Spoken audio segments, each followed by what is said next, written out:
Sir, मैं कोई journalist नहीं हूँ, ना ही मैं एक पॉलिटिकल एक्सपर्ट हूँ। अगर मैं पॉलिसीज़ के बारे में बात करूँगा तो I sound like an idiot.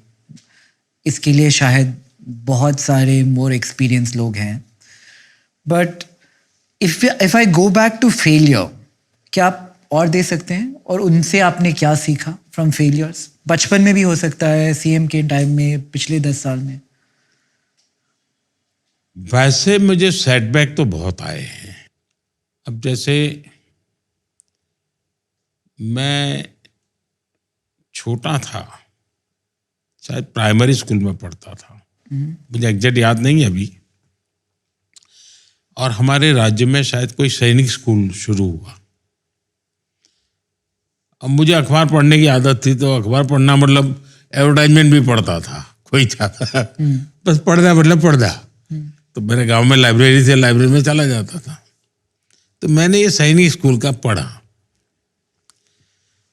तो फिर शायद उस समय 1 रुपया का मनी ऑर्डर करके वो सारा मंगवाया मैंने। अब वो सब अंग्रेजी में इतना बड़ा आया, अब हमें कुछ आता नहीं था। तो मेरे यहाँ एक रासबिहारी मणियार करके हाई स्कूल के प्रिंसिपल थे, लेकिन मेरे घर से कोई 300-400 मीटर दूरी पर रहते थे। तो जाते आते उनका घर देखते थे, और हम उस बचपन में तो बहुत बड़े लगते थे हमें। तो एक दिन मैं उनके घर पहुंच गया। मैंने कहा मुझे समझ नहीं आता है, अगर कोई मुझे समझाए तो। अब वो बड़े दयालु थे, तो कहा तुम चिंता मत कर बेटा, मैं तुम्हारी चिंता करूंगा। तो उन्होंने सारा देखा और मुझे कहा देखिए ये स्कूल है, सैनिक स्कूल है, ऐसा उसका एक इंटरव्यू होता है, एग्जाम होता है, पास होता है वगैरह, जाते हैं। तो बाद में मैंने मेरे पिताजी को कहा, तो मेरे पिताजी ने कहा नहीं नहीं, हाँ हमारे पास पैसे वैसे नहीं है, कहीं जाना वाना नहीं है, अपने गांव में ही रहो।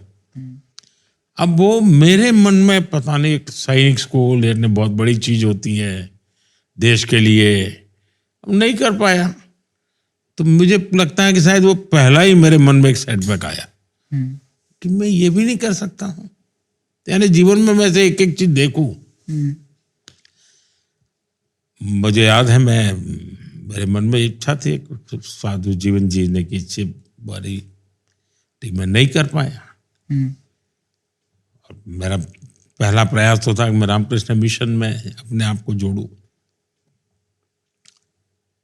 स्वामी आत्मस्थानंद जी ने जो 100 साल उनके जीवन रहा, अभी स्वर्गवास हुआ, उन्होंने मेरे लिए बहुत कुछ कहा है, स्वामी आत्मस्थानंद जी ने, क्योंकि मैं उनके पास रहा। लेकिन रामकृष्ण मिशन के कुछ नियम थे, मैं उस क्वालिफिकेशन में बैठता नहीं था, तो मैं वहाँ फिट नहीं हुआ, तो मुझे मना कर दिया गया। लेकिन मैं निराश नहीं हुआ। मेरे लिए मेरा सपना अधूरा रह गया, लेकिन मैं निराश नहीं हुआ। मैं सेटबैक ही था मेरे जीवन में, ऐसे ही भटकता रहा, फिर और कहीं कुछ संतों महंतों को ढूंढता रहा। वहां भी कुछ सफलता नहीं मिली, एक प्रकार से मैं कह सकता हूं। तो फिर लौट के आ गया। शायद नियति ने कुछ ऐसे ही सोचा होगा, तो मुझे इस राह पर ले गई नियति। तो जीवन में सेटबैक तो आते ही हैं ऐसे। और ये सेटबैक्स ने आज आपकी पर्सनालिटी में एक महत्वपूर्ण पार्ट प्ले किया है, जैसे आपकी पर्सनालिटी आज है? और उनसे आपने क्या सीखा? मैं बताता हूँ। मैं जब आरएसएस में काम करता था, तो उस समय एक नई एक पुरानी जीप ली आरएसएस वालों ने। तो मुझे ड्राइविंग आता था, यानी सीखा था मैं नया नया। अब मैं ट्राइबल बेल्ट में हमारे एक संघ के अधिकारी को लेकर के ट्रैवल कर रहा था। तो उकाई डैम से हम वापस आ रहे थे, तो काफी ढलान थी। तो मैंने सोचा पेट्रोल बच जाएगा, तो मैंने गाड़ी बंद कर दी और जाएगा नीचे, गाड़ी तो चली जाएगी। मुझे ज्ञान नहीं था कि इसके कारण मेरी मुसीबत कैसी आएगी। व्हीकल अनकंट्रोल हो गया, ब्रेक लगाए तो भी मुसीबत थी, क्योंकि तेज गति एकदम से पकड़ ली, मशीन बंद किया हुआ था तो कोई कंट्रोल ही नहीं था।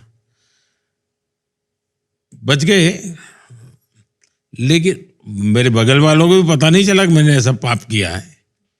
लेकिन बाद में मैंने सीखा कि भाई ये खेल बंद करो। तो सीखते हैं, हर गलती से सीखते हैं।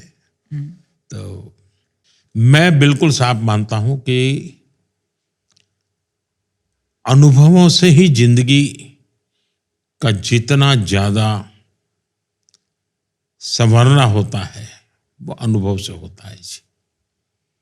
और मेरा सद्भाग्य रहा है कि मैं एक कंफर्ट जोन में जिंदगी मैंने बिताई नहीं, हमेशा कंफर्ट जोन के बाहर ही रहा। और जब कंफर्ट जोन से बाहर रहा तो मुझे पता था कि मुझे कैसा करना है, कैसे जीना है।